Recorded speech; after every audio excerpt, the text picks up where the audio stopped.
இன்னைக்கு நம்ம பார்க்க போகிறது ரப்பரோட ஹிஸ்ட்ரி பற்றி. ரப்பரோட ஹிஸ்ட்ரி 1000 வருஷங்களுக்கு முன்னாடி அமேசான் ரெயின் ஃபாரஸ்ட், அதாவது சவுத் அமெரிக்காவில் ஸ்டார்ட் ஆகுது.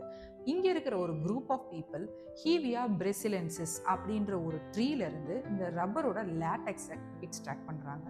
இந்த ரப்பர் லேட்டெக்ஸ் வந்து ஒரு ஒயிட்டிஷ் லிக்விடாக இருக்கும். இதை பேஸ் மெட்டீரியலாக வச்சு நிறைய பொருட்கள் செய்கிறாங்க. அதாவது வாட்டர் பாட்டில், கிளவுஸ், இந்த மாதிரியான பொருட்கள் செய்யப்பட ஆரம்பிக்கிறாங்க. அதுக்கப்புறம் கொஞ்சம் கொஞ்சமாக யூரோப்பும் மிச்ச நாடுகளும் ரப்பரை கண்டுபிடிச்சிருக்காங்க. இதில் என்ன பிரச்சனை அப்படின்னா, ரப்பர் வந்து வெயில் காலத்தில் ரொம்பவே ஸ்டிக்கியாகவும் குளிர்காலத்தில் ரொம்பவே பிரிட்டிலாகவும் இருந்துச்சு. அதாவது உடையக்கூடிய தன்மை உடையதாகவும் இருந்துச்சு.